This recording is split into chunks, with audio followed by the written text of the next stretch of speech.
I am Carrie O'Shaughnessy, and I'm a riparian specialist with the organization Cows and Fish, which I'll talk a little bit about in a second. And my colleague Alex is here as well. Some of you will know her from the Alice Partnership Advisory Committee, or PAC, that she sits on out in this area. And I'm very happy to see you all, and very glad that Nancy invited us to come out and do this. So this is just a bit of a short introductory presentation, just to set some context for the night. Cows and Fish is a not-for-profit charitable organization, and our official name, or kind of our formal name, is the Riparian Management Society. So riparian areas are kind of our focus, and where they fit in the watershed and making those connections. So our goal is primarily to engage with people that are out there making decisions about how they're using land, whether they're working on it, playing on it, living on it, and trying to foster the riparian stewardship to keep them healthy. So Cows and Fish is a not-for-profit organization, as I mentioned, and these are some of our members and supporters that make up our our board of directors. And we work with communities all around the province. So agriculture communities, urban communities, rural residential, as well as a lot of the municipal councils and things like that. The way that we do our work is through this process that includes a bunch of different things. So it includes everything from, what is a riparian area, to who can help me with my issue if I have an issue, or who can I tell my positive story to what tools can I use in order to keep my riparian area healthy. So whether that's a fence, or a flow device, or a watering system, or a restoration planting. And that gets us to the community-based action, where we support those living, working, and playing on making those decisions, and then doing some monitoring to see, how that works. Whether it's, is there an increase in riparian health? Is there a success in the plantings that were planted? That sort of thing. And then it starts all over again, because you always learn something when you try something new, or do something for a long time. So the word riparian, I think, is good just to remind ourselves of what we're talking about. It is those green zones of water-loving vegetation that are next to flowing systems and non-flowing systems. So creeks, rivers, as well as streams and lakes, wetlands, ponds that maybe have water in them all year round, or maybe just have water in them some part of the year. But the soil and the plants are reflective of that higher moisture throughout the year. And those riparian areas are important for us, and also our human selves, as because they do some very important things for us. So they help us with water quality. They help us with how much water we have at the surface and underground. They help us with mitigating things like floods and droughts, and they create that primary productivity where wildlife, habitat, livestock all can live. And they're high in biodiversity, and they also have a role in carbon sequestration. And when they're healthy, they'll do all these, they'll perform these different functions and then provide those ecological goods and services to us. And those services are everything from bird watching opportunities, hunting opportunities, farming opportunities, a whole bunch of different things that rely on a healthy landscape. And our landscape is busy. There's a lot of different things out there happening that are affecting our waterways and affecting these buffer zones. And Cows and Fish is sort of bringing all of these things together and helping to help people better understand what's happening on the landscape, begin to recognize when things are doing well and when they may be not doing so well, and then sort of managing and measuring how things are improving. So Cows and Fish does, like the name suggests, does have its roots in agriculture. The cows part comes from working with farmers and ranchers for almost 30 years. And then the fish part comes from the fact that these riparian areas are also beneficial for the things that are living in the water. And two of our founding members are Alberta Beef Producers and Toronto Limited Canada, which is now known as Freshwater Conservation Canada. So we have lots of good information about that sort of aspect of watershed management. But we were beginning to realize when we would go to these workshops and do these presentations that the questions of beaver always came up. And we see them around, but we didn't necessarily have the same sort of stories or the same packaging of information put together around them. And so that led us to create some additional materials. So the booklets that you saw, some of you picked them up, The fact sheets, more with that focus around, what do beaver do, why do they do it, and what can we do to potentially utilize them and gain their benefits from what they do on the landscape. So that led us to create this Beaver Collaborative with the Meestocking Institute in about 2016, and then through a number of funding partners, including our current one, which is the Environment and Climate Change Canada Environmental Damages Fund, we're able to sort of bring this message out to you today, and thanks to Nancy as well, and Alice for providing that support. So the collaborative is ultimately trying to get more skills, more understanding, more sort of research and policy around beaver and their management. A lot of different funders have supported this work over time, and I definitely always try and thank them whenever I can. You can see there's a variety of funders. And this is kind of how the day is going to go. So we're going to talk about some beaver basics, their ecology, biology, history, and behavior. Talk about some of the challenges and realities of living with beaver, because we definitely recognize it's not always fun and games. Then we're going to look at some solutions through case studies and examples of coexistence. And we are going to have Q&A sessions throughout, as well as at the end. So the first section, Alice, if you want to set up the Beaver Basics presentation. Oh, yes. The first section is going to talk about, as I mentioned, sort of some of the biology, ecology, and behavior. All right, here we go. So, the beaver, known as Castor canadensis. It is our home and native rodent, as you may say. It is on a lot of place names and things like that throughout our province, and it kind of suggests that we have a bit of an affinity for this animal. Throughout Canada, there are bluffs, streams, towns, counties, rivers, things that are named with that beaver in mind. And anybody carry a nickel around anymore? If you did, you'd be having that, that beaver with you all the time as a reminder. And of course, that history with beaver comes from a long time ago.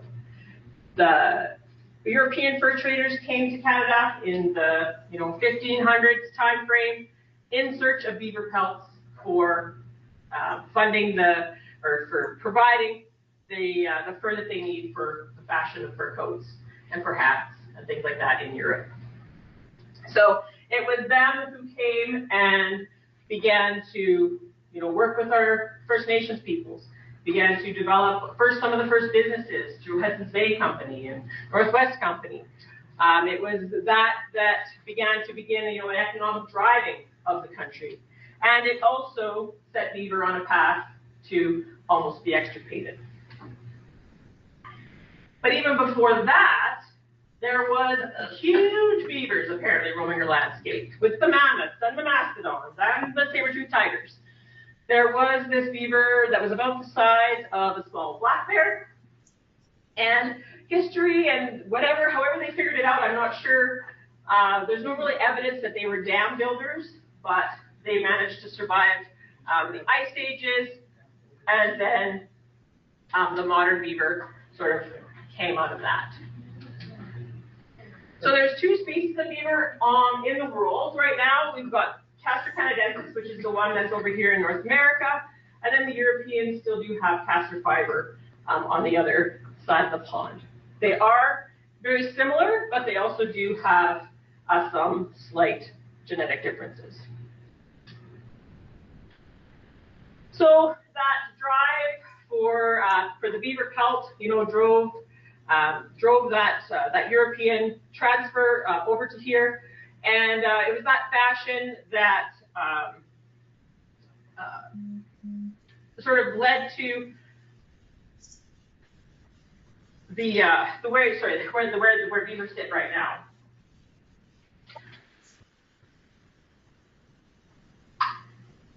The one thing that still Beaver pelts are used for quite prominently are the Stetson hat, and I read something today that since Yellowstone, the TV show, ended, the drop in demand for Stetson cowboy hats has gone down, but for a while it went up.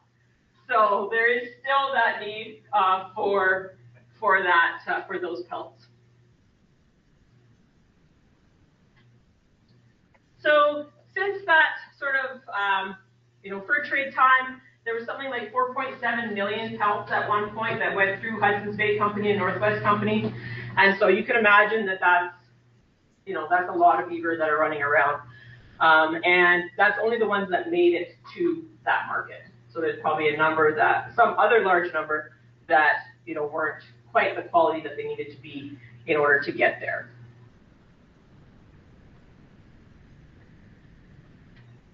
So they're still considered a fur bearer here in Alberta, but they just don't have quite the same draw anymore. The market isn't quite there the same for them right now. So as the beaver population, in that fur trading era was starting to go down, there were some sort of efforts made in order to improve the populations. But some of the main reintroductions, in particularly Western Canada, began with gray owl in sort of the 1930s. There were other ways that jurisdictions were trying to reintroduce beaver into the landscape in sort of those early 1900 times. This is Idaho Fish and Game, literally airdropping beavers into some upper watershed areas so that they can begin to colonize and improve watershed areas, watershed headwaters that were difficult to truck into or walk into. Apparently this was very successful. There's been a couple of books written about it, and supposedly only one beaver died in the effort, and they actually were successful in getting established up there. So as agriculture began to sort of become more and more active on the landscape, sort of beaver started to also make a little bit of a comeback, and so but definitely not to the levels that they were in the past. And of course, that's also around the time frame that they began to be known more as a pest or a nuisance. So this idea of problem beavers being a problem or problem beaver kind of overlaps again with development happening, humans getting more active on the landscape, and then beavers starting to come back. Because there was a time where a lot of people settled and beaver had been gone for 100 years, maybe 50 years. And some people don't even remember ever seeing beaver before. Yet they likely were there a few hundred years ago. But recently there has been a shift in public opinion to sort of support that maybe they're not just a nuisance, that maybe they do have some positive qualities. And we're starting to see where they fit in green infrastructure or natural infrastructure. And the questions are, where are we comfortable with that? So some have termed beavers ecosystem engineers, while others have used a variety of unflattering terms that I cannot repeat in this room. But what about them? Like, are they good, are they bad, or are they just doing what beavers do? So let's explore some of that.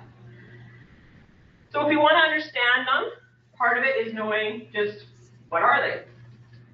They're essentially a semi-aquatic animal. They've got 1 foot in water, 1 foot on the land. They swim like a fish, cut like a chainsaw, move materials like a front-end loader, and are the first water engineer that we know about there, first logger, and they transform landscapes like nobody else except maybe humans.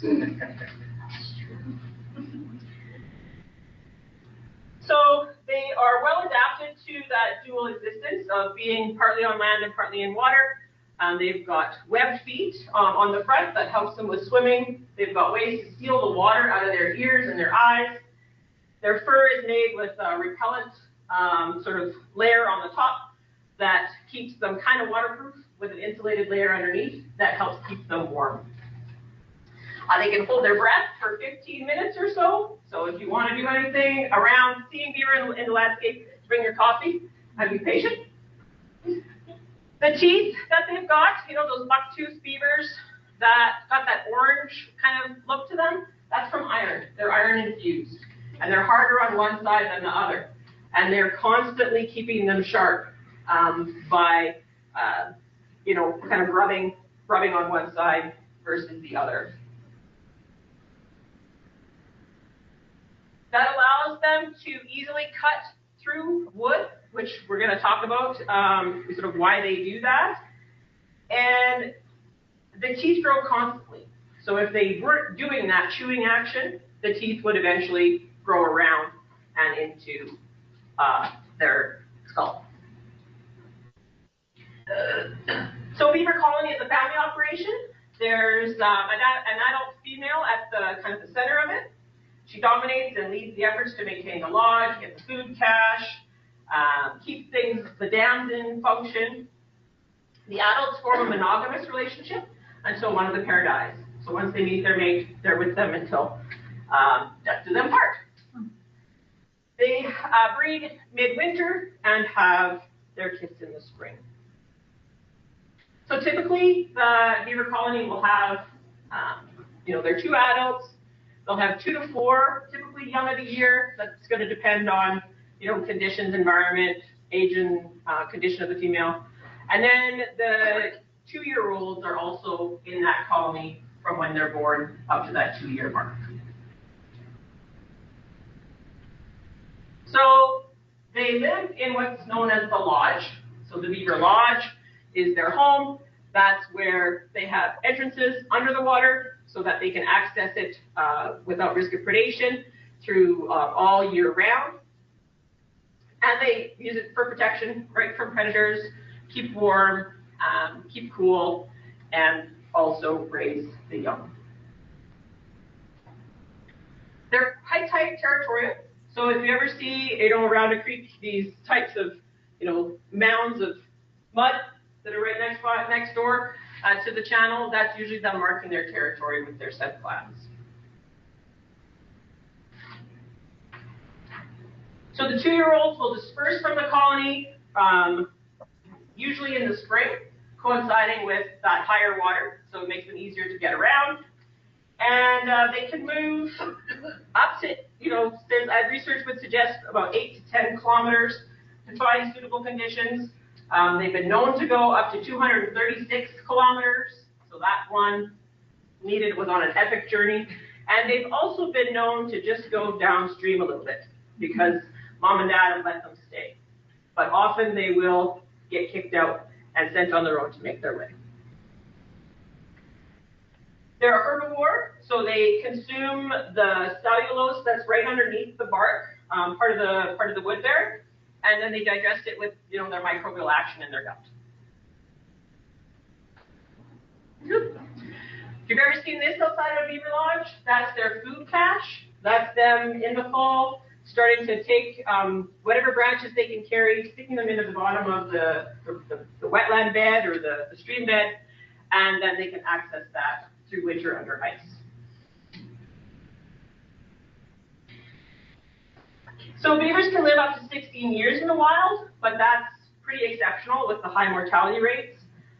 Usually 1 out of every 3 beavers will not survive, and it's usually the young that are at highest risk. Other causes of mortality might be predation, disease, trapping, but they may starve to death because they've eaten themselves out of house and home somewhere or just haven't been able to establish well. Water level fluctuations that are too great for them, and they're felling trees, so who knows? They might not get one that goes exactly the way they want to go. Mm-hmm.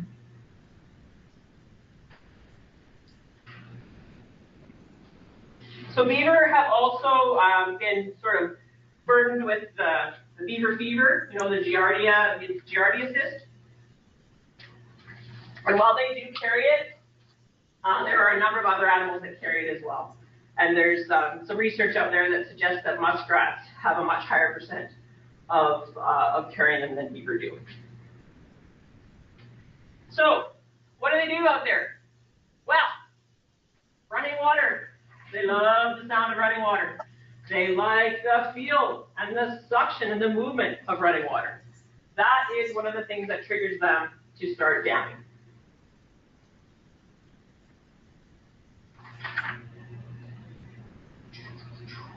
So in streams, their motive for dam building is to make a pond deep enough that they can have a lodge and live throughout the full year. They like to make sure that pond is at least a meter deep. And so that's an interesting piece of information because typically ice doesn't freeze all the way to the bottom at that depth. So that gives them enough room to move around. Those dams are leaky. They are a variety of shapes and sizes, but they typically involve mud, sticks, rocks, anything that can be dragged or rolled into that dam. So most dams kind of average, maybe 32 meters in length. Again, this is from some research that was put in to build this information. However, the longest and largest beaver dam is in Wood Buffalo National Park. You can actually see it on Google Earth. And it is an epic 850 meters long. And it's been there for 30 plus years. So, like I said, they'll use tree branches, logs, grass, rocks, mud. They'll use cattails sometimes. They'll use fence posts. As you may have heard, somebody told me they had a canoe that went missing and found it downstream. Either it floated in there or they literally dragged it. I'm not so sure. I found garden hoses, pieces of garden hose in beaver dams. I saw a picture of somebody's guitar was in there. So they'll use whatever they can. So typically what they do is they bring the mud up from the upstream side of the pond and sort of pack in the sticks that they lay over. And you'll notice that it's pretty messy, It's not, just like this. Everything is intertwined and stuck in, and that's by design. They do it so that the water can still move through that dam. The water typically is not completely stopped. It just might move a little bit slower than, but other times the water will go over, around, through, and also soak into the ground and seep out as groundwater. And where there's one dam, there's usually several, and that too is by design because it helps them navigate out to different food sources. And they do better in water than they do on land. So the more ponds they have, the more access they have to safety. So beaver can live in a lot of different places. They do tend to like areas that have a lot of aspen and willow because that's their primary food source. Not one that is a stream that's too flashy because they may put in all that effort to build that dam and it just gets washed out every year. And that's no fun. And they do need to have enough water in order to maintain their life cycle year round. So if we think about, how much wood might a beaver need, again, there's people out there studying this stuff, which I think is pretty cool. About an acre of aspen for 1 to 2 years can support one beaver colony. So, pop quiz. What proportion of beaver's annual diet is wood? Choices are 38, 53, 18, or 60. So, who, raised by a show of hands, who says 38? One says 38. Who says 53? Couple more say 53, 18, and 60. More people say 60. All right, well, 53% annually. So it makes sense that in the winter and spring, there's going to be more wood in that diet because that's what's growing. out there that doesn't need to be growing, and they can catch that. In the spring and the summer, they'll eat a bunch of different things: cattails, grasses, sedges, lily pads if they're in that kind of a wetland. So they do like a variety, and of course, in fall and winter, wood becomes the primary food source. So they like the trees, typically that are about, that big, sort of that sapling, middle-aged type of a tree. But we also know that they will go after the bigger ones. And sometimes they are successful in getting that tree down, and sometimes they're not. But they like about this size, and they like to access within about 30 meters of where their home pond is, or where our pond is. And that makes sense just for, risk of predation.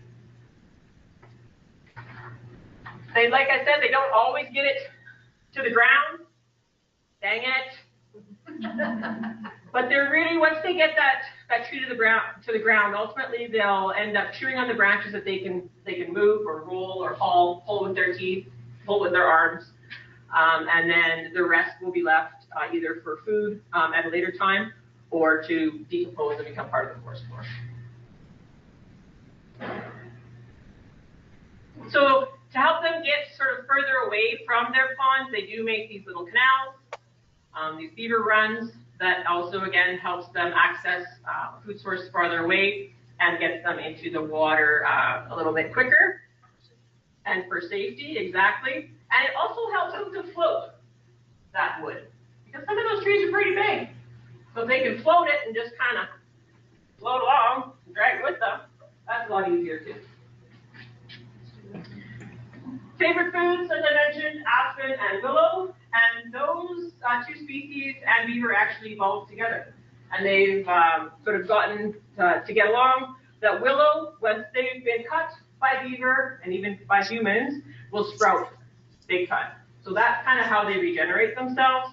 And poplar, or things like aspen, they get kind of an unpalatable taste in the new shoots that the beaver will then leave that shrub alone, or that tree alone, and allow it to grow up again for the future.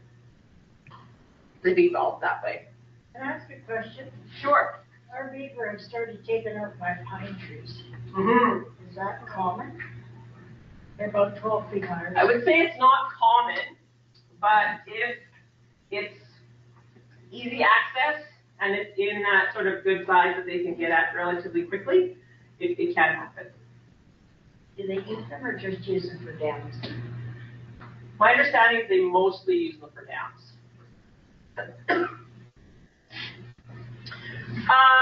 So in aspen dominated systems, sometimes the trees that are coming down can't regenerate fast enough, and that's kind of that idea of they eat themselves out of house and home. And then at that point, they'll move on to other species, or they'll move on to somewhere else.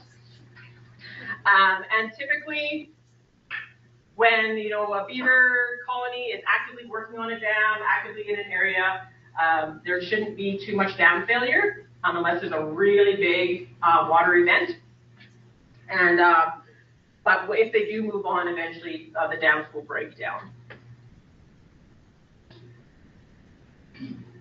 So the cycle of establishment, again, it's going to vary depending on how long a beaver is allowed to stay in place.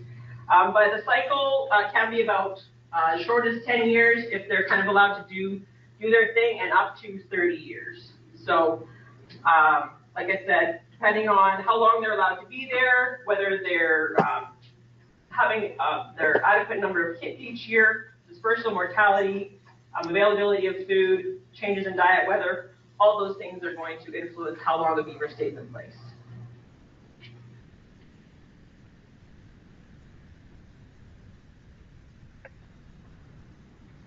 So they do tend to go through boom and bust cycles, but basically what a lot of experience from just talking to people have said is that if a beaver is allowed to sort of maintain their family, maintain their colony in a certain area for a longer period of time, there's actually less destruction over time.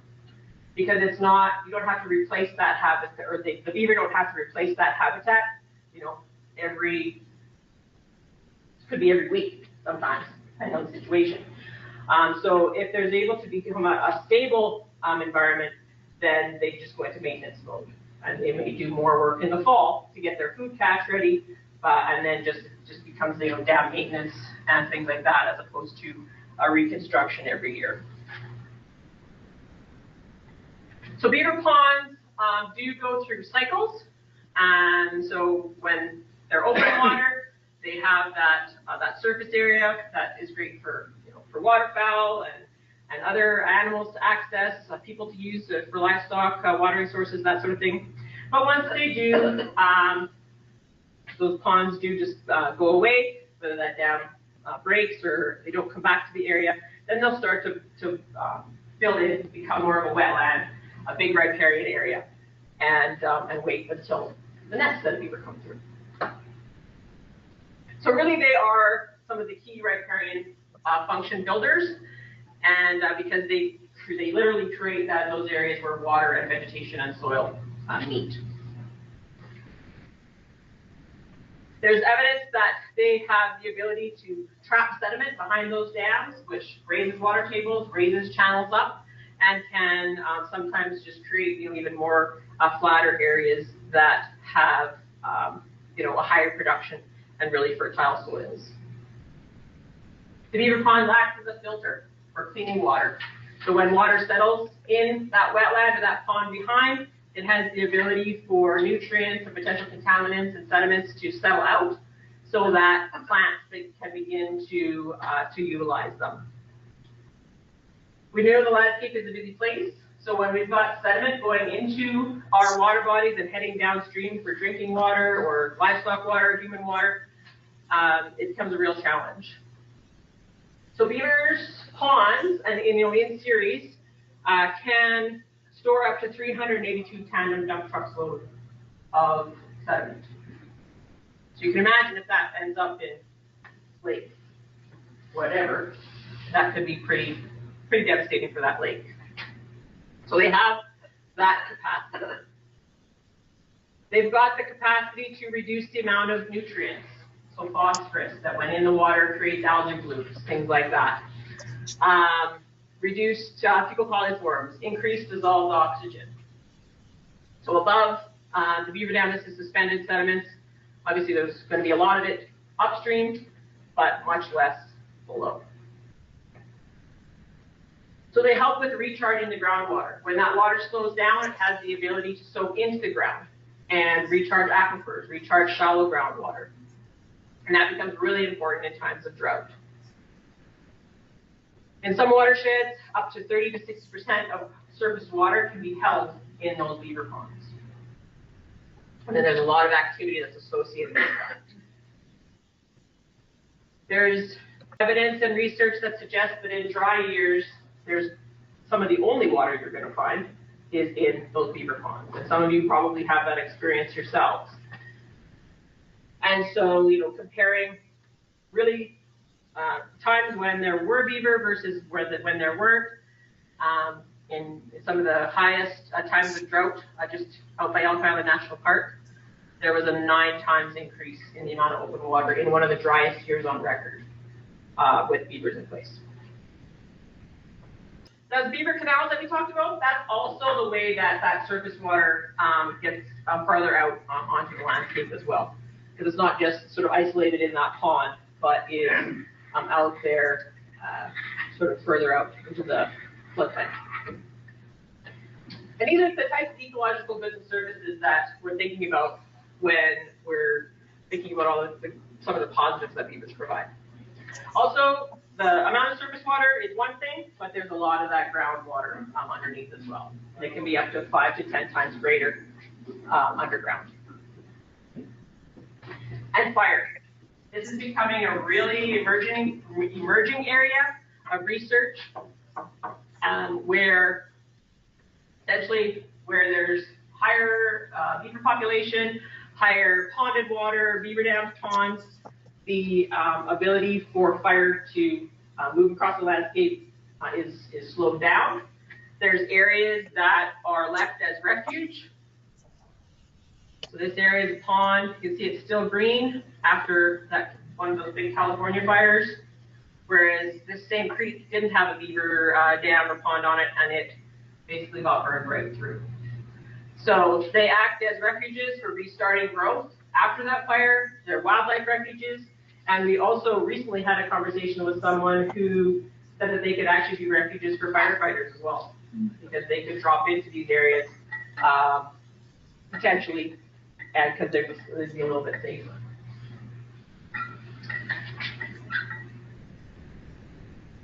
So another thing that they do is the dams themselves act as speed bumps.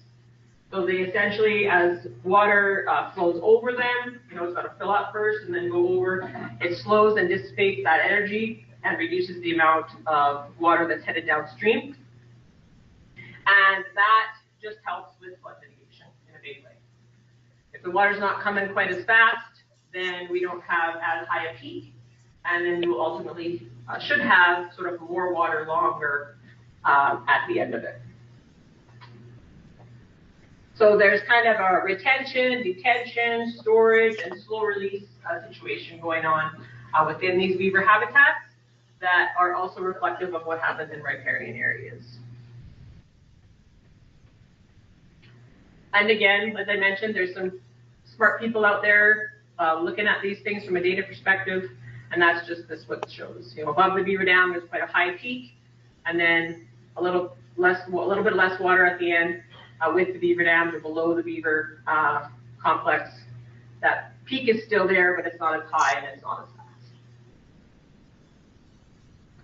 So they also have that ability to cool down water, particularly water that flows through the dams and comes out on the other side. But also, as vegetation establishes within the pond, that water can be cooled as well. And that is beneficial for a number of our fish species. So having that cooler, cleaner water that's downstream with spawning habitat that's free from sediment, for some species that's important. So there's definitely can be a positive connection between beavers and fish. And just the amount of diversity in riparian areas in general, but also these beaver ponds. 80% of Alberta's wildlife of all different kinds use the riparian areas, including beaver dams and beaver ponds for all a part of their life cycle, as well as all the fish. So often there's some really high biodiversity in these areas. And part of that too, again, those canals that we keep talking about, that everybody's probably fallen in at least once in their life, that's actually also helping with genetic diversity. Allowing amphibians to move from different ponds throughout the landscape so that they can spread out their genetics. So lots of different benefits that come with having beavers on the landscape and how long they can stay there. Beaver are present in our boreal forests, in our parkland area, in the grassland areas, and the foothills. So they do have the ability to be present throughout the province. And if we think about sort of all the things that they do, it's pretty fascinating. And it's pretty incredible that they do a lot of this stuff without any cost to us. It's those free ecological goods and services that help us with all the different things that we value on the landscape. So that's the first section. Any additional questions on the warm and fuzzy part of having beavers on the landscape? Anything new that you learned? Couple things? Okay, great. All right. Well then, if there's no questions on that part, then we'll bring Alex up, and she will talk about some of the realities and challenges of living with beavers. And this is just going to be a short section about some of the challenges that come with living with beavers. So we're going to, if possible, we're going to hold the questions until the end, because after this, Carrie's going to come back to talk about solutions. So at least give us a chance to talk about the solutions after we talk about the problems before we start asking all the questions. So, no, I'm supposed to stay there.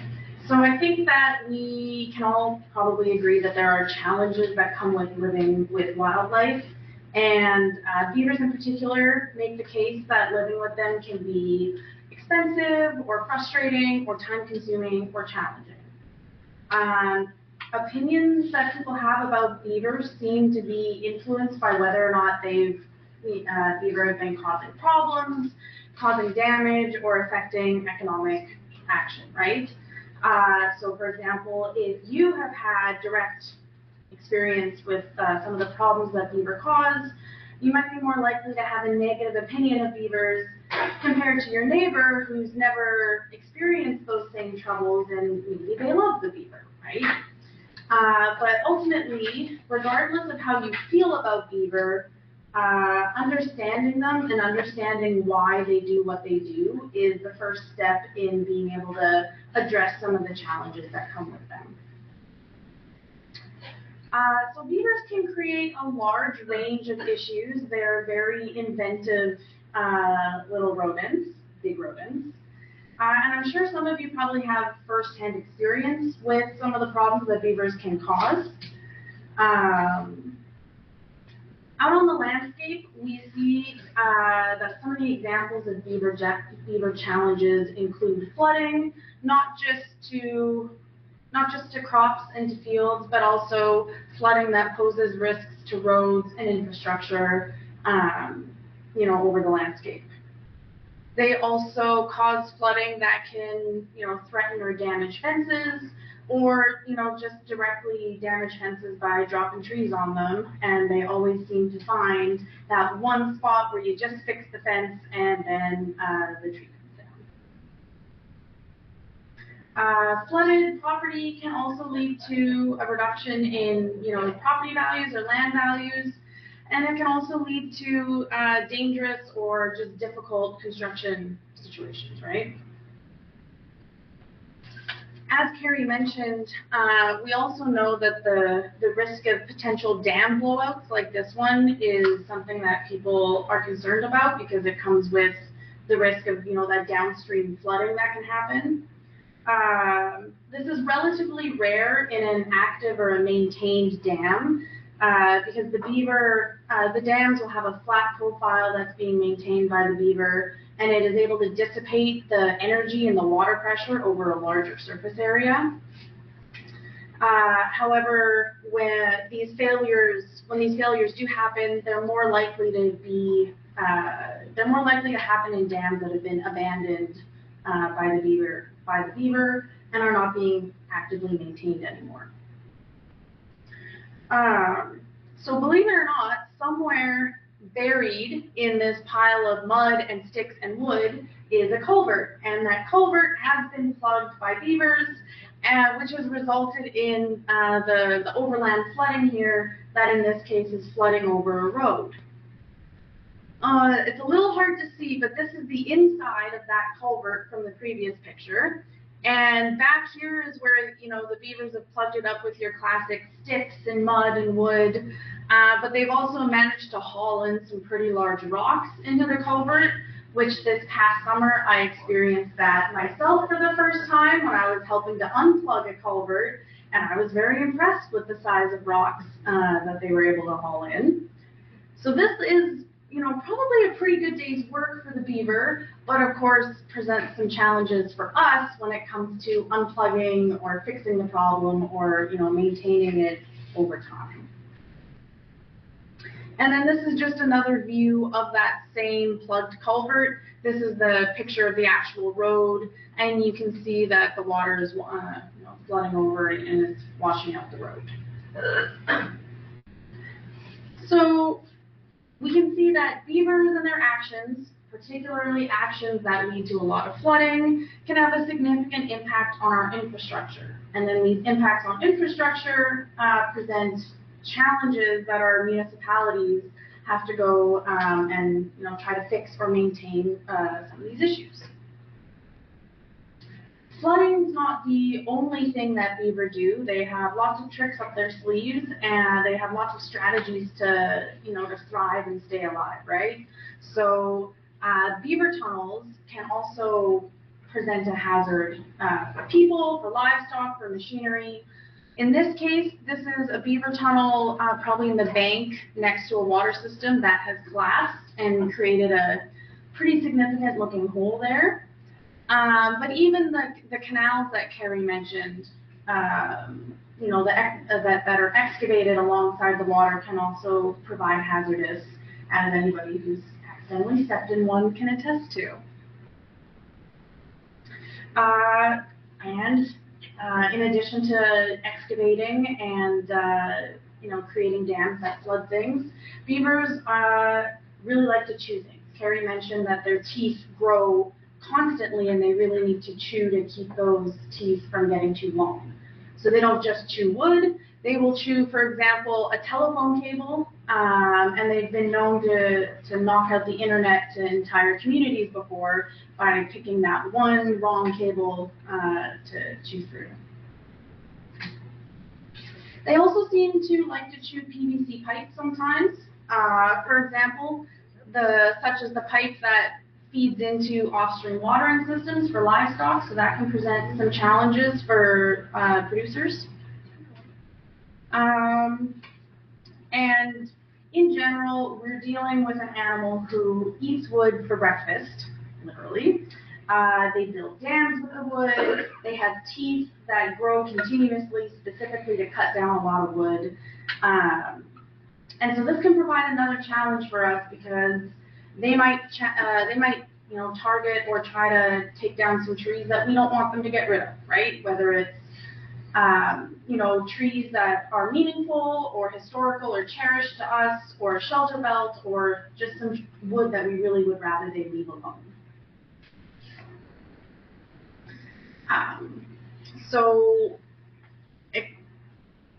In the end, it often turns out that, little Mr. Beaver just doing his thing and living his life can sometimes make us pretty angry with his actions. His industriousness, like in this picture, that was a very industrious beaver or family of beavers, sometimes it ends up looking like a bit like destruction, right? This might be a bit, distressing for people to look at. However, beavers have a reason for what they do, and it can be hard to love them when we look at things like this, but when it's hard to understand them, then it's hard to live with them. Ultimately, beavers are really busy creatures, but so are we. We are very busy creatures in the landscape, and as we've seen, their actions can come into conflict with our actions. So where do we go from there? How do we address some of these challenges? How do we actually solve problems if what we've been doing, what we've already been doing isn't working or isn't taking care of the problem in the long term? How do we reduce our conflict with them and maybe learn to live with them a little bit better? So we've gone through some of the challenges. We've gone through the warm and fuzzies with Carrie. We've gone through some of the challenges just now. This next section coming up is going to offer you some ideas and strategies for some solutions to beaver conflict. These are strategies that have been used and could be used by anybody in this room to live more harmoniously with beaver and to reduce some of the conflict that we see happening. The strategies come from literature. A lot of them are really thoroughly studied and also have been applied across Canada and the US, really, and they have direct practical applications for people. So with that being said, I will turn it back over to Carrie to discuss the management options, which will include the solutions and strategies that I just teased for you guys, and then we'll take questions after Carrie's section. So as Alex said, introduced us to, we're going to take you through a number of solutions, options related to looking at those conflicts. And you'll notice maybe from this list that it is a list. there's actually just more than 2 things on there. It is true that population management and the dam removal are still 2 of the most common ways that beavers are managed, but there are a number of different ways that we'd like to get people to think about when we're considering where beaver may have that role on landscape. And in some ways, starting to use them as restoration tools as well. So let's talk about the deterrents. So these are kind of like the big bangs, the things that you're trying to do to keep the beaver from being in a particular location. The blowing up of beaver dams is probably the most common deterrent that is out there that a lot of municipalities use in order to help with some of those challenges around infrastructure. What that often does is it opens up that dam really quickly and really big, and then that water starts it runs away really, really fast. And we know that beaver need a certain amount of water depth in order to maintain their habitat, so that can be sort of a fairly immediate change to that habitat. But like I said, it's still one of the more common tools utilized. The other sort of fairly common tool is population management. And one of the challenges I think with this one is we don't actually know how many beaver are out there because it's not something that's being studied in terms of numbers. They're not endangered. They're not, people are not necessarily keeping track of them. So knowing how many there are, we get that question a lot, like how many beaver are out there? We don't actually know. People know how many are in their area because they see them, fairly often. And there can be estimates can be done based on number of lodges and if they're active and sort of using that sort of average number in a colony. But it's not well known here in Alberta. So the ways that populations can be managed are primarily through lethal means as well as sometimes live trapping.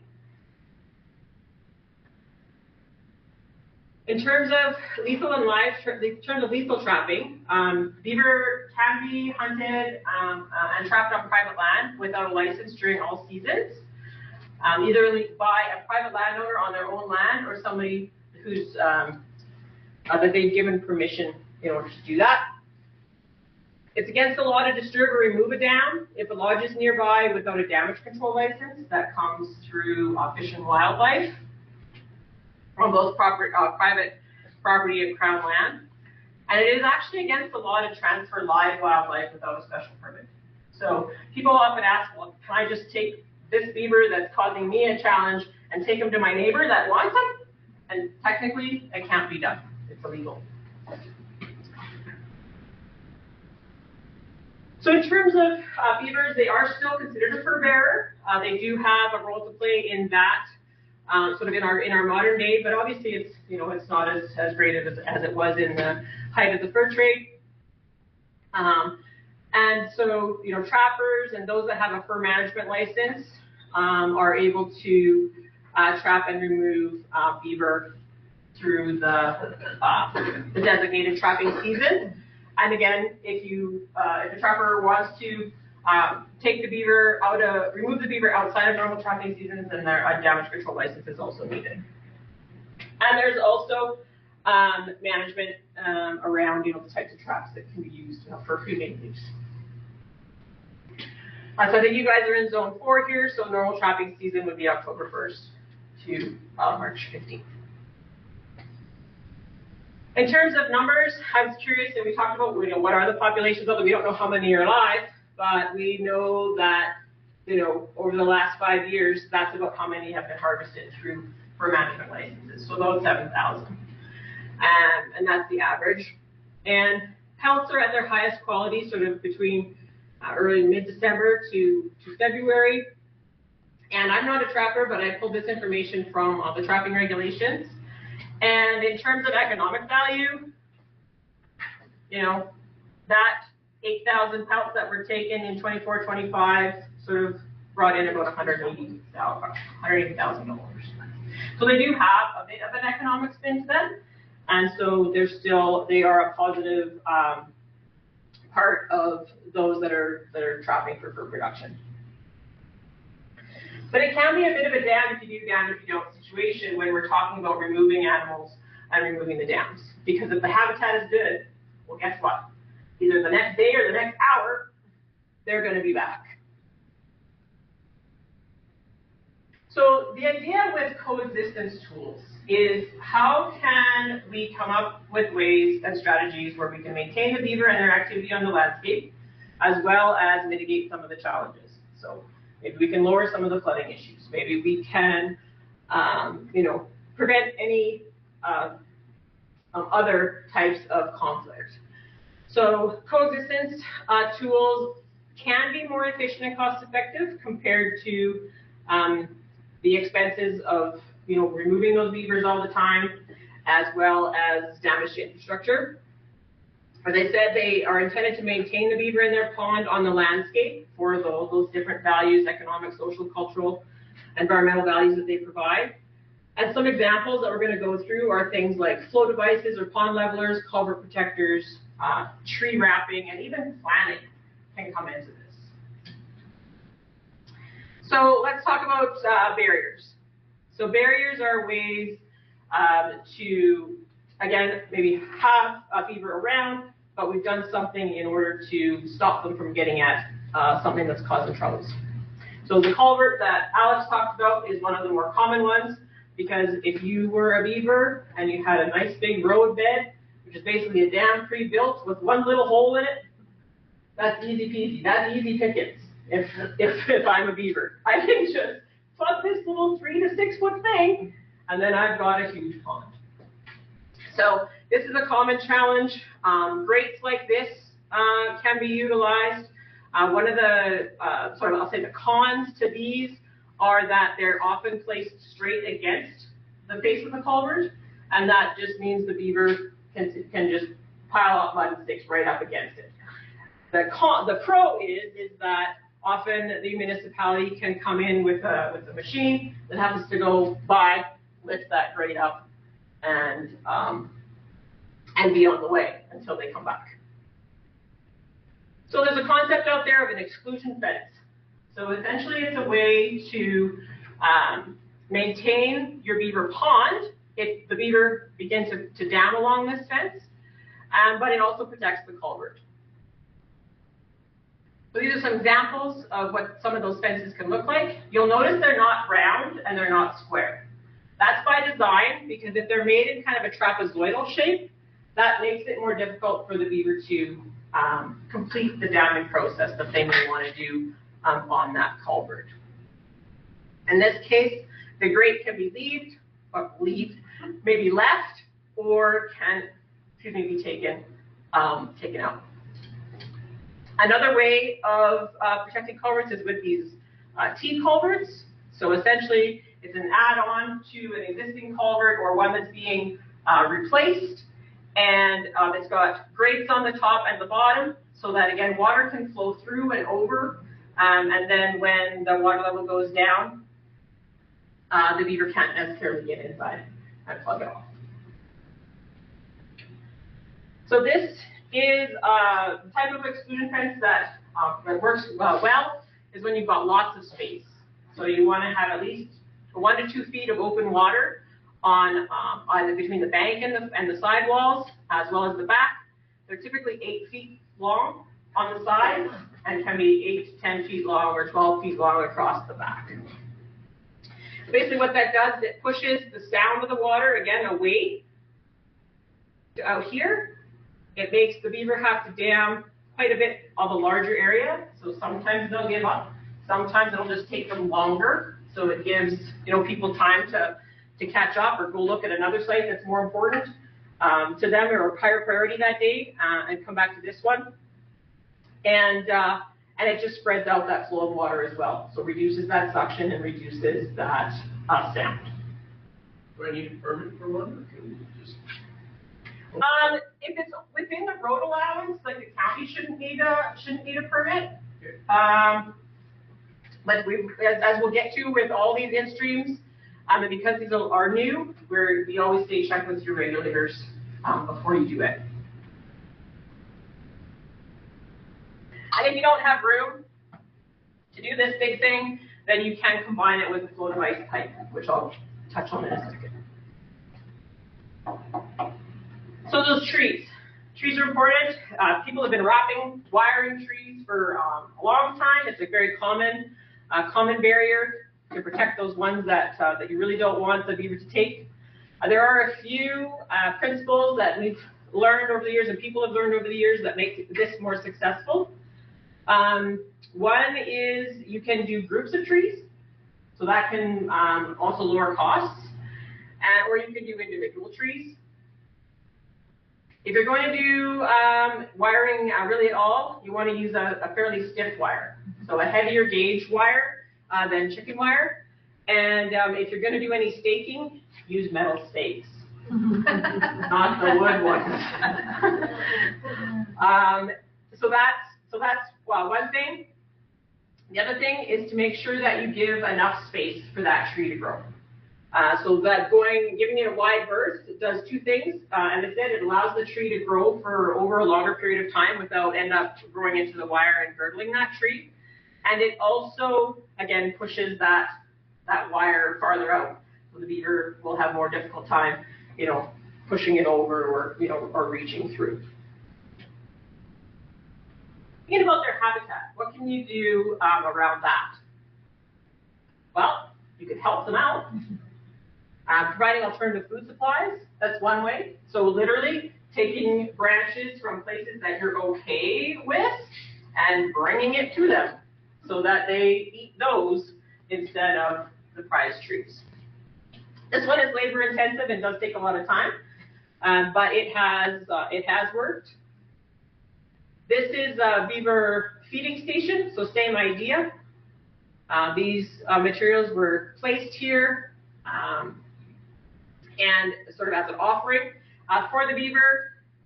It's also happened that in restoration projects, piles of willow or piles of aspen have been set by the creek side the night before in order to be utilized the next day, to be planted or whatever, and they're not there the next morning. So they've said thank you very much, and they're found in the dam later on. So it really is about bribing the beaver to doing something different than just eating the trees that you would like to keep. And we've actually had people who have been actually worked with their municipalities where there's brushing, on roadsides and things like that happening, or in parks or something like that. And that if that wood could be moved from place to place, they say, well, bring that material to me, and I'll feed my beavers with them.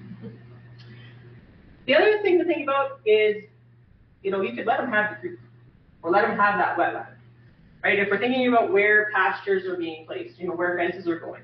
If we know that it's a high beaver habitat area, which a lot of the area, particularly out here, would be, is you would sort of fence that riparian area or that creek or that wetland in such a way that allows it to flood from time to time when the beaver are there, or allows it to be wet in a wet year, and then that maybe could be utilized, in a dry time or something like that. So thinking about, these ideas of riparian pastures, it's fencing wide enough that that floodplain is its own pasture, and so in this case, fencing along here and along here, and when that's wet and beavers are in there and flooded all over the place, this particular farmer has planned it in such a way that he doesn't need to rely on that year, and he can let it be. And then when the beavers go, or later in the season, when things get drier, the animals can go in. The other thing is remembering that wherever these fences go, to Alex's point, trees may fall over, but also if they're raising the water level, right, that flooding could come out, or the creek could move. I mean, they do it anyway, even without a beaver.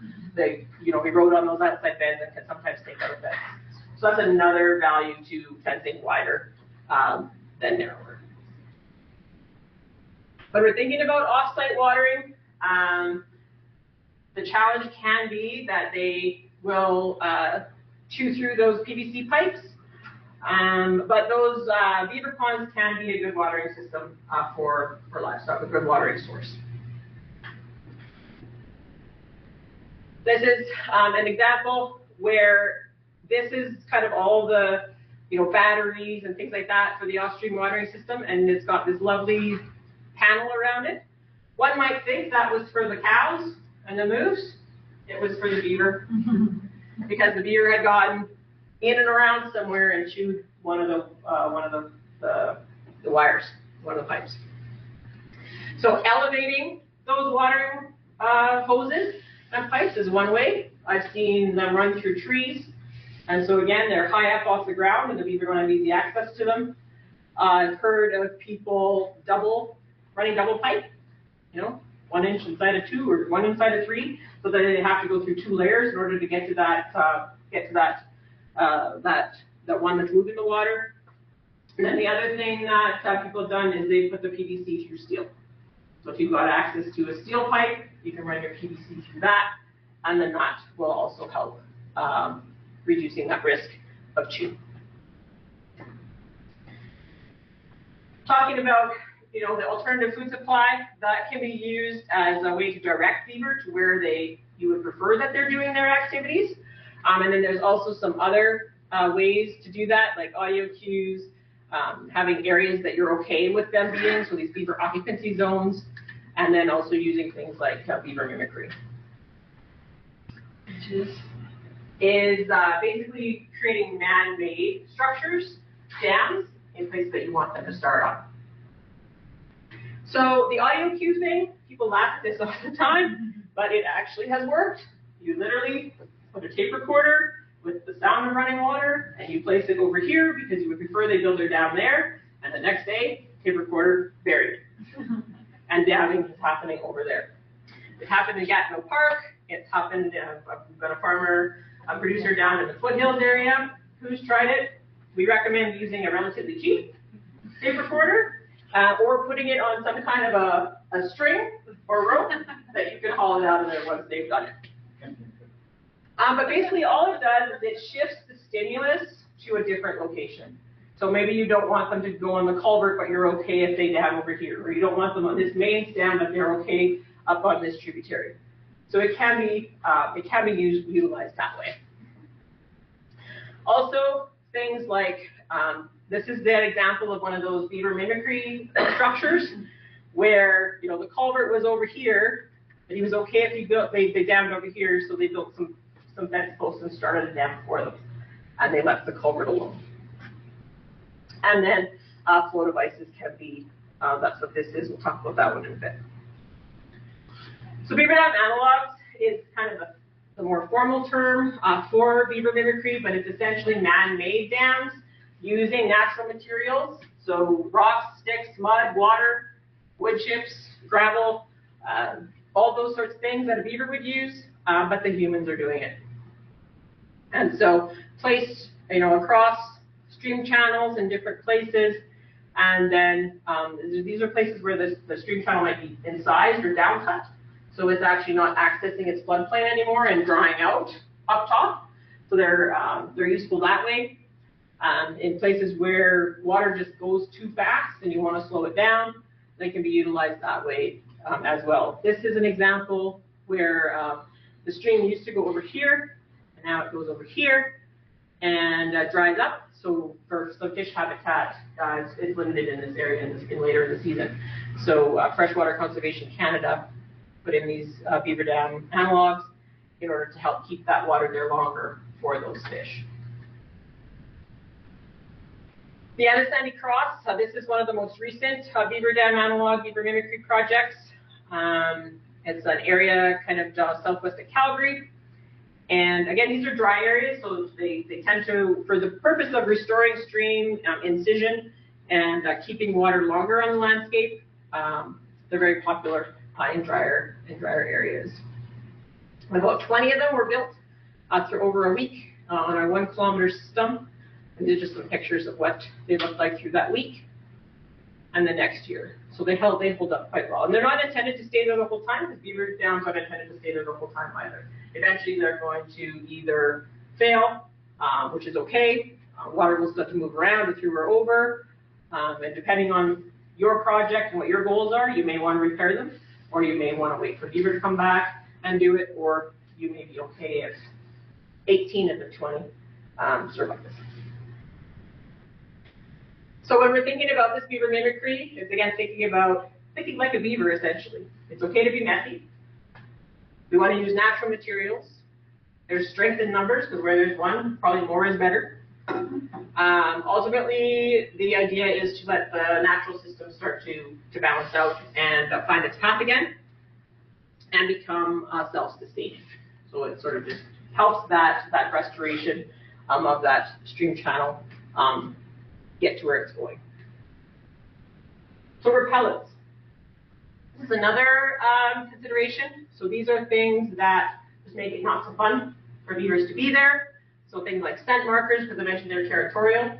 So placing scent can be used to just say, this spot's taken, don't want beaver coming in here anymore. I do know trappers use it to bring beaver in. So that's another, a different use for the scent marker. Because there's some chemical repellents out there, most are not, approved for use near water or for this purpose. Creosote and diesel fuel, not recommended. But the idea of sand painting, that is something that has been done in some jurisdictions. It's literally mixing sand with paint, painting it on the tree. And it basically creates a gritty texture so that when it's on the bark, when the beaver get up to it, it won't feel so nice on their teeth, and then they will leave that tree alone. Now we have done this in Alberta. We've tried it a couple of times, and it does work. One of the big challenges, though, in the research is that it hasn't actually been studied in terms of if a beaver happens to ingest that paint, what happens to the beaver. So that we don't recommend doing the paint and sand technique right here in Alberta. But what we are looking for is people's creativity. What other sticky materials that are still, you could stir in some sand, like what else could we use that might be considered a little more safe? So think about that.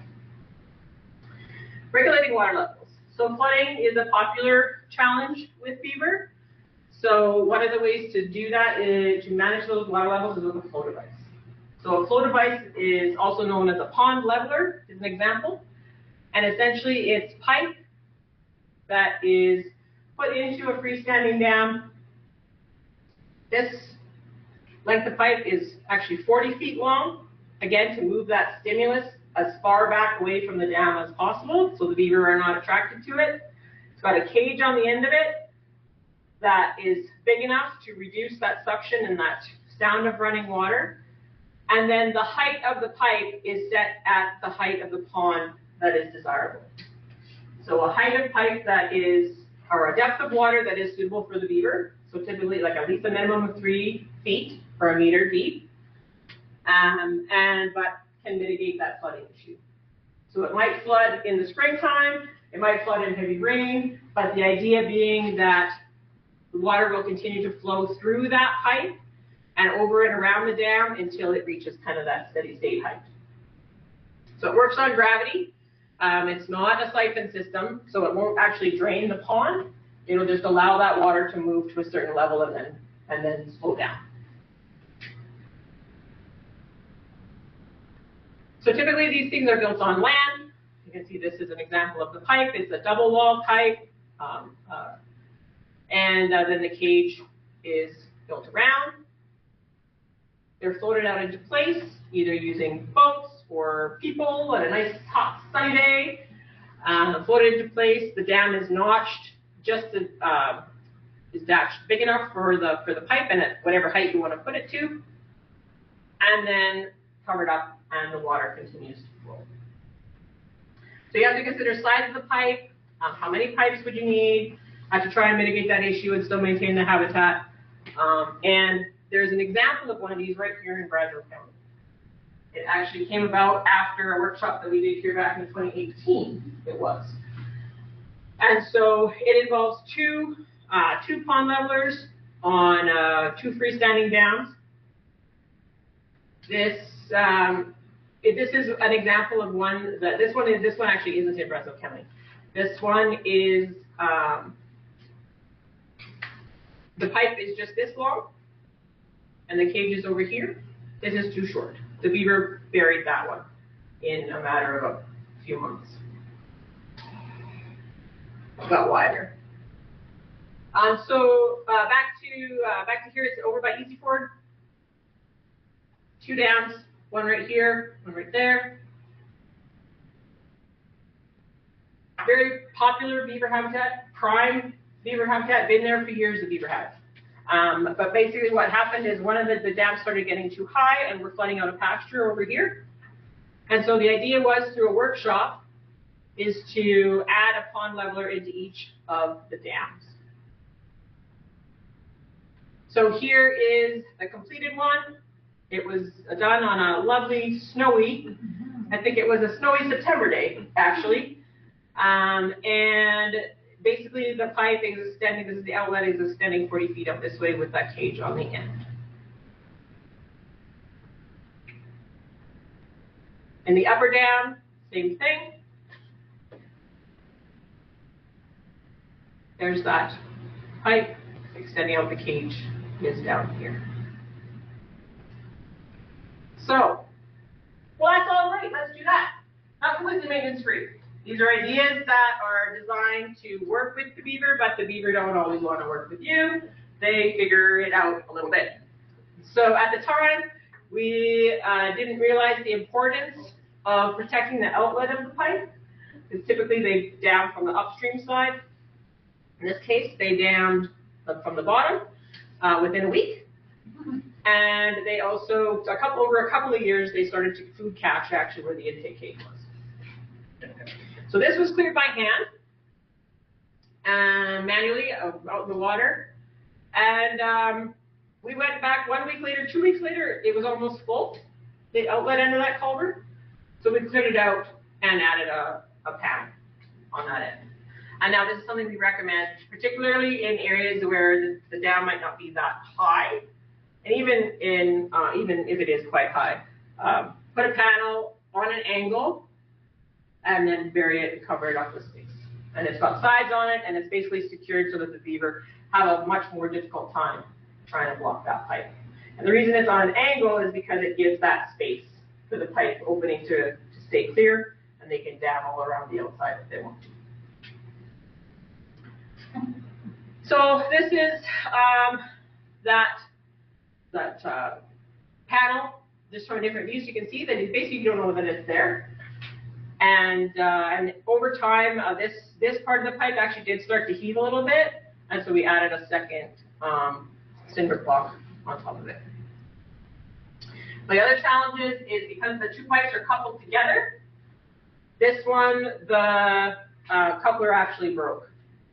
But it managed to hang on, luckily by some wire that was attached, and the landowner caught it in time, and we were able to get back out there and rescue it and reinforce that coupler with some additional wire. This pond was quite deep, so that's something that if we're working with a landowner that has quite a deep pond, we might do this right off the bat around that coupler part. It's just secure it around. Because it's there with zap straps and screws, and will hold up quite well, but sometimes we'll just reinforce it for extra prevention. So Beaver County has been doing this for a lot of years, and they actually did some pricing out on it, and basically compared to beaver dam removal and culvert clearing, they saved $64,000 over the matter of 3 years by putting in these pond levelers around the county in places that were fairly popular. When you added the wetland valuation, so all those different ecosystem services, and all that was considered, the value was up to $384,000. The average cost, this is in 2014 days, they're now about double that. in terms of cost, but the maintenance and monitoring is quite low once they're installed and they're maintained. There's different ways of doing this type of flow device. So the County of St. Paul and Smoky Lake, they've been using sort of a PVC system. So that's a different type of design, but does the same kind of thing. And all of these tools are usually used in combination with everything else. So there's just a tool in the toolbox. For them, it's part of their budget. Again, 10 years ago, they've been doing it for, well, about 20 years they've been doing this stuff. And so they call them gizmos. And so it's kind of, it's one piece of their budget line that they try and maintain every year. So as I mentioned, not completely maintenance free. The outlet end needs to be looked after sometimes. The coupler needs to be looked after. And the type of pipe you use is important too. Because if you use a single wall pipe, which can be more flexible, it's actually louder and the beaver can hear the water moving through, and particularly if it doesn't stay underwater, they'll chew through it. The double wall makes that more difficult. This is double wall on this side. It's smooth on the inside, corrugated on the outside, so it's a little bit less flexible, but it is much more sturdy. It helps with the ice, freeze-thaw ice kind of cycles, helps with that. And then also that water running through is a lot quieter. So there are regulatory considerations that come up fun because they can be a bit difficult to talk about. But there's Drinking Water Act, Provincial Public Lands Act, and Federal Fisheries Act involved in doing any of these in-stream water activities. We're working. We always recommend checking with the local authorities in terms of what regulations might be required. Think about whether it's fish bearing or not fish bearing, because that will impact whether which regulations you need. And always give yourself enough time for approvals if you're going to do this sort of thing. So it's not as easy as just getting rid of the dam or getting rid of the beaver, but the process is getting better, and if people keep utilizing the tools in the appropriate way and getting the appropriate approvals, our hope is that they become more mainstream and more commonly used. So community watershed involvement. This is one that you might not think about, but it's the idea that people are ultimately the ones that are making the decisions on which beavers stay in an area and which ones don't. And so doing things like, coming to workshops and thinking about, where beaver could be on my land or within the municipality and where we really prefer they aren't, is part of that thinking on the watershed scale.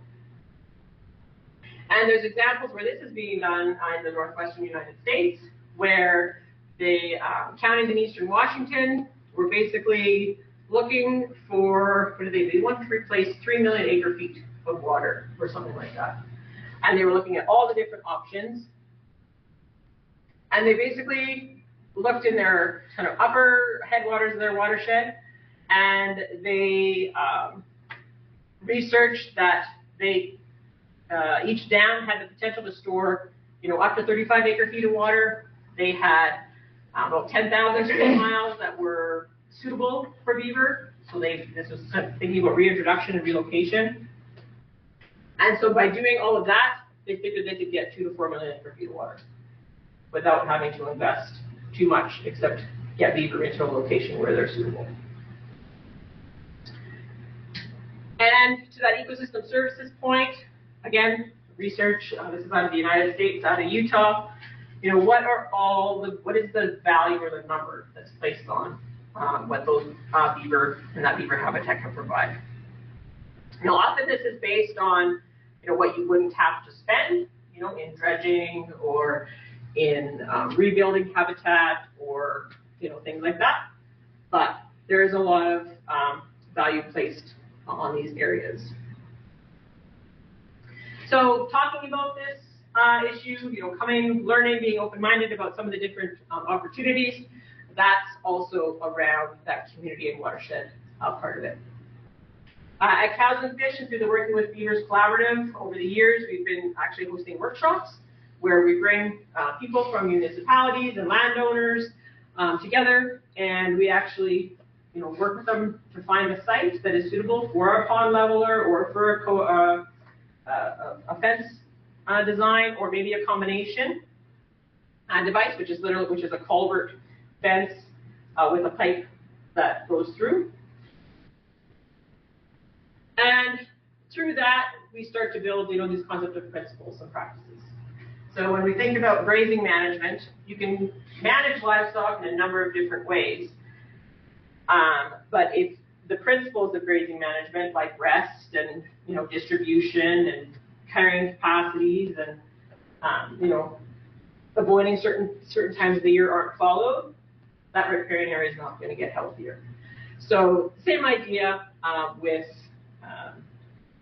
beaver management and some of these strategies. There's different ways of doing it, but what are the principles to make them be more successful? And ultimately, these workshops that we've done have typically led to demonstration sites where people can come and see how what the tool looks like.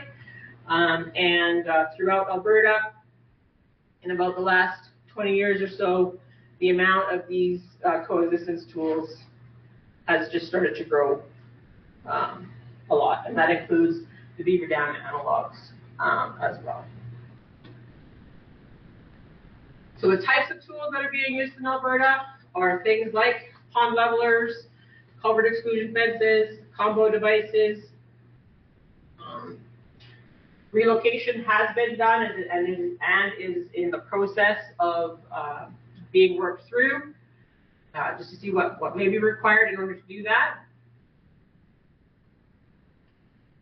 And so with the variability that we're seeing in weather and climate, droughts and floods that have been happening a little more frequently and more intensely, there's a role, I think, for beaver to play in helping mitigate some of those challenges.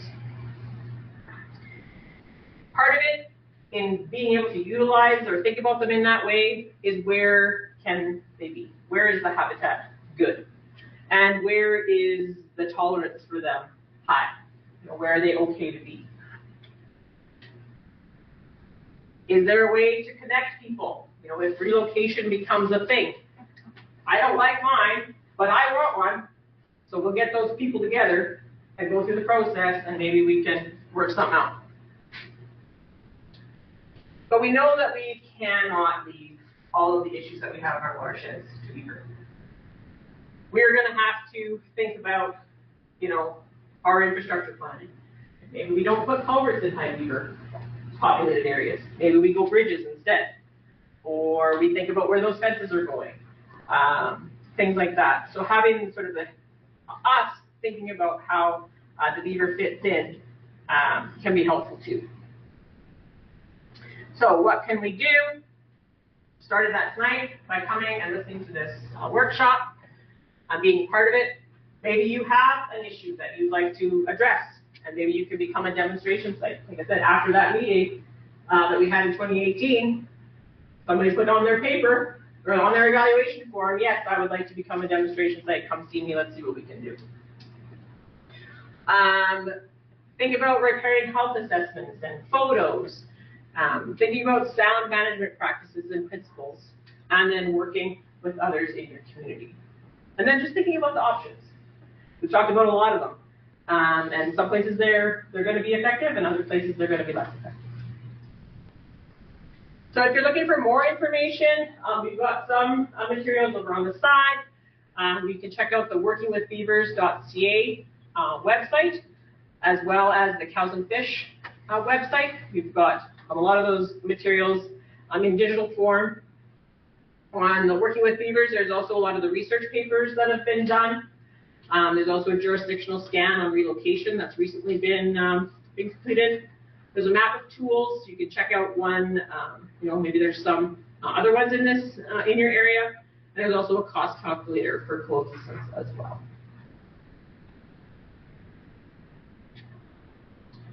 So this is just some acknowledgements. I just want to thank all the folks that contributed photos for this workshop presentation series. Lauren Finch is one of our colleagues and mentors who sort of put all this information together. So thanks to him as well. Thanks to the Cows and Fish members and supporters, to Nancy, the Brazeau County, and the funders that are supporting this work and this day. And